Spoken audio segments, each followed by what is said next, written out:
कि कोहाला पुल मुजाहिद बरेलवी की तरफ, जो इस वक्त बराह रास्त वहाँ से हमारे पास मौजूद हैं। और मुजाहिद बरेलवी साहब, आपने जो ज़रा पूरी तरह से हमें इस पूरे एपिसोड के दौरान, जब पहलगाम के अटैक से लेकर अभी तक आप हमें आउटडोर अपडेट कर रहे हैं, उसके लिए हम आपको अप्रिशिएट करते हैं। सर, क्या सूरत हाल है? ये रात भर की जो सारी कार्रवाई इस पागल दहशतगर्द मुल्क इंडिया ने की है और जिसके बाद पाकिस्तान ने इसको मुंह तोड़ जवाब दिया है, आप क्या मनाजिर देख रहे हैं कोहाला पुल पे? मुजाहिद बरेलवी। एक तो ये कि मैं आपको 4 दिन पहले गालिबन GTV पहला चैनल था जो इसी रास्ते से गुजरता हुआ मुजफ्फराबाद और फिर हम लाइन ऑफ कंट्रोल तक गए थे दरिया नीलम के साथ। इस वक्त भी आपको मैं देखूं कि दरिया नीलम जो है, अगर मेरा कैमरामैन दिखाएं कि उसी तरीके से बह रहा है, गो के इसमें ज़रा सुस्त रफ्तारी है, वो जोश व खरोश नहीं है। दोपहर का पहला मंजर है, ट्रैफिक आम तौर पर चल रहा है। रात गए ये जो खबर आई है, और आपने देखा कि हमेशा भारत जो है और हिंदू जो दिल्ली सरकार है वो रात का वक्त हमले के लिए चुनती है, और हमें भी जब रात को उठाया गया तो उसके बाद फ़ौरन यहाँ हम रवाना हुए। और मैं इस वक्त मुजफ्फराबाद के एक करीबी गांव के पास खड़ा हूँ, और ट्रैफिक अगर आप देखेंगे दाएं बाएं, अभी आम देखिए सामने से मुजफ्फराबाद से बसें भी आ रही हैं, साथ में दरियाए झेलम भी बह रहा है।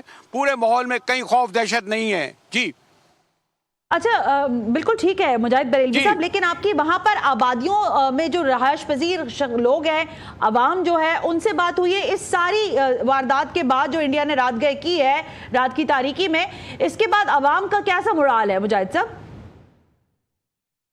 देखिए, अभी तो मैंने कहा ना कि अभी हम जो कोहाला आपको इल्म है कि वो रास्ता है जहाँ एक तरफ बाग को रास्ता जाता है जहाँ एक हमारा लाइन ऑफ कंट्रोल है, और एक ये मुजफ्फराबाद होते हुए ये जाता है दो दरियाब होता हुआ चकोटी, और दूसरा बॉर्डर हमारे दरिया नीलम को मिलता है, जहाँ इन्होंने ख़ास तौर पर मैं मुजफ्फराबाद अभी कोई थोड़ी देर बाद पहुँचने वाला हूँ, जहाँ रात को एक मस्जिद पर हम शहीद किया गया। लेकिन अभी इस वक्त जो है ये सड़क ऐसी है कि यहाँ पर अभी थोड़ी दूर जाएंगे तो फिर हमें आबादी नज़र आएगी। आपको इल्म है कि इसमें यहाँ से कोहाला से लेकर मुजफ्फराबाद तक बेशतर छोटे छोटे से गाँव हैं, और ये अगर सामने मेरा कैमरामैन दिखाए कि देखिए यहाँ रिहाइश इनकी होती है, सामने अगर ये दिखाए छोटे छोटे घर हैं। हाँ, मैं तो ये सोचता हूँ कि घरों में उतरते जाते रहते हूँ, लेकिन कोई आपको जो है कोई ऐसा नजर नहीं आता होगा कि यहाँ कोई खौफ हो, यहाँ लोग घर छोड़ के जा रहे हों।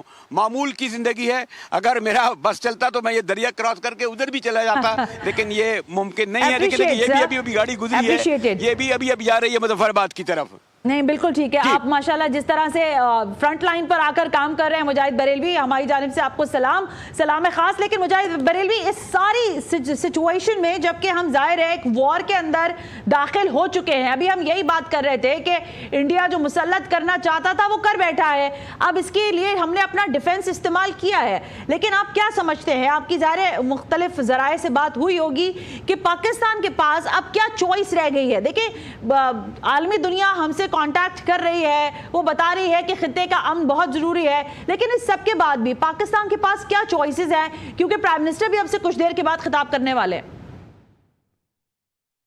देखिए, उसका हमने पहला जवाब तो आपको इल्म है कि रात ही को दे दिया था, और खुद इंडिया ने एडमिट किया कि उनके 3 जहाज गिराए गए। और उस वक्त जब हम स्टूडियोज में बैठ के हम और दूसरे लोग जब वापस आया था तो तजिया कर रहे थे कि हर सूरत में मोदी ने इतना हाइप क्रिएट कर दिए कि वो हमला करेगा। और हमारे आपको याद है कि इंफॉर्मेशन मिनिस्टर ने भी कहा था 24-36 घंटे, लेकिन खैर उसमें 72 घंटे लग गए। लेकिन ये एक्सपेक्टेड था, हमारी फौजें तैयार थी, रात गए इसीलिए हेलीकॉप्टर गिराया। लेकिन इसका मुझे अफसोस ये है, पाकिस्तान की सिर्फ एक ही कमज़ोरी है, वो ये कि लाइन ऑफ कंट्रोल के इधर उधर वहाँ भी कश्मीरी मुसलमान आबादी है। उनको तो इस बात का खौफ नहीं था कि ये जो 26 लोग शहीद हुए हैं, कि चाहे वो हमारे आपने देखे मुरीद के तक में मारा है उन्होंने, उधर बावलपुर के से फायर किया है, मिसाइल किया है। यहाँ पाकिस्तान ने जहाज़ तो गिरा सकता है, हेलीकॉप्टर तो कर सकता है, लेकिन हम मिसाइल इसलिए नहीं गिरा पाते कि आबादी की उस तरफ भी हमारे कश्मीरी मुसलमान भाई हैं। लेकिन हमने मुंह तोड़ जवाब तो दिया है, लेकिन ये बात पेश नज़र आए, ये एक बड़ी मुश्किल जंग है, ख़ास तौर पर लाइन ऑफ कंट्रोल की तरफ, ये जो कश्मीर वाला है हिस्सा। इसी तरह फिर वाघा का एक तरफ से सेफ है, या सियालकोट का भी सेंसिटिव है।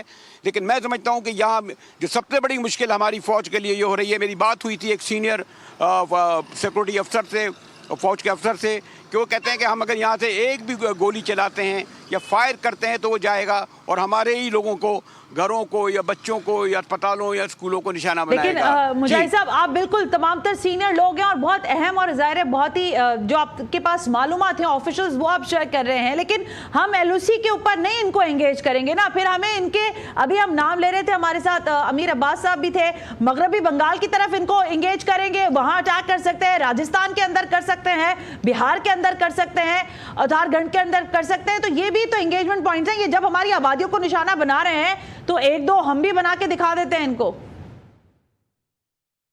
देखिए, यहाँ मुश्किल ये है कि अगर आप गौर करें कि हिंदुस्तान वो जो हम फायर कर सकते हैं वो फायर कर सकते हैं, लेकिन ये जो आप देखें, अगर मैं फिर दिखाऊं कि ये जो पहाड़ी सिलसिला चल रहा है ये कोई 40-50 किलोमीटर तक का है। यहाँ से अगर उस पहाड़ के उस तरफ से 10,000 20,000 फौज आती भी है, हमला भी करती है, तो वो बुरी तरह मारी जाएगी। यहाँ तो आ ही नहीं सकते। यानी वो ज़मीना हमला करने की पोजीशन में कम से कम कश्मीर में जो लाइन ऑफ कंट्रोल या इसके हैं।